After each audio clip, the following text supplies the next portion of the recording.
So while I'm here at High Wood, I thought I'd look at another of those battle actions.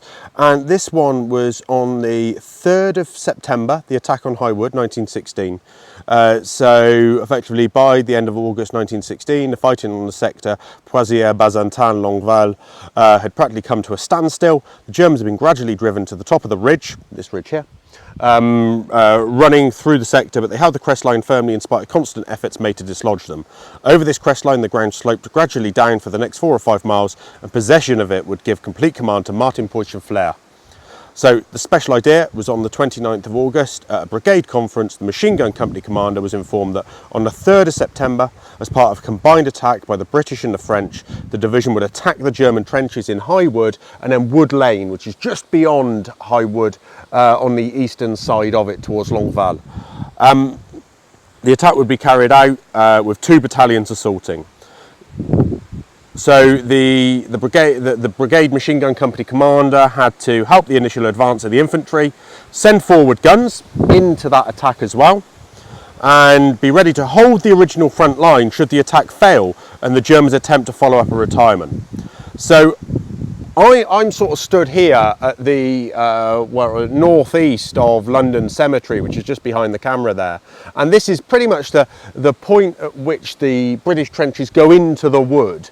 Sort of cuts down here, this British front line at this point, and the German trenches then sit inside the wood. So the way they organise it, there are 4 groups of machine guns set to work together.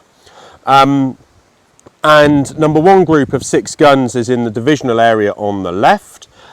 So let me just point that out. So that group of divisional guns are on the left, and they're towards Bazentin-le-Petit. So they're going to sit quite far back in front, in the trenches there, just in front of the village Bazentin-le-Petit. Then we've got Group 2, which is sitting in High Wood. So they are supporting the British front lines in High Wood itself, just sort of west of me, probably about 100 yards into the wood in this direction. Group 3 we've got as Tembeat. They're going to sit just outside of the wood, just to our south, the other side of London Cemetery, and they're firing into the wood as well. Bearing in mind, very little of the wood actually is trees at this point, it's more the location name. So they're going to be sat just there firing into the wood, and they're able to support the attack on Wood Lane that bit more.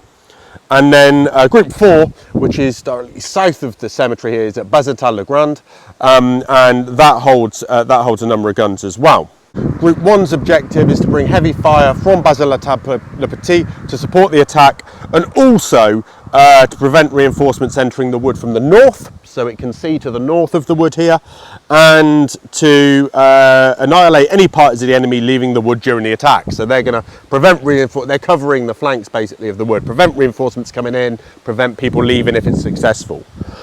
Group 2 is then in that frontline trench in High Wood.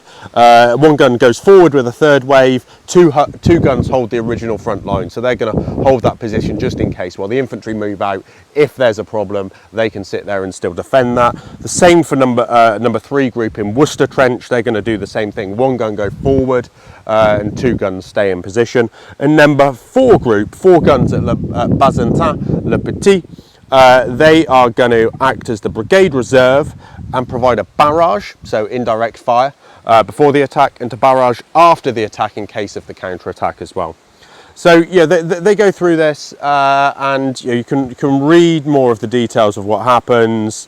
There's quite a lot of information with this battle action provided in the instructor's manual. I'm not going to go through it now, but I'll do show the sort of images, and you'll be able to read through it. It's quite interesting, but effectively, the 4 guns, the 4 groups operating differently across the company show some of the flexibility of how the machine guns were working at that point. Different forward guns and direct support, indirect fire from rear guns, stuff that would become doctrine later on of having forward and rear guns, and would very much way that machine guns and the machine gun corps would fight during that period as well, during the period of the rest of the Great War. So yeah, it goes down into individual people and what they did, and how they were fighting. So yeah, take a read of that, go and have a look, and as always, please do support us on Patreon at www.patreon.com/VickersMG. And here are those pages from that machine gun installed instructor's manual. Obviously you can pause and read these at your own leisure. They're about 4 or 5 seconds on screen each. Pause as you feel you need to, or come and purchase the full DVD with the manual on at our website.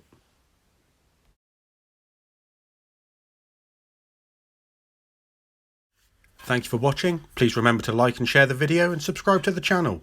Please support us on Patreon if you're able to, and let us know of anything you'd like to see in the future. I look forward to hearing from you.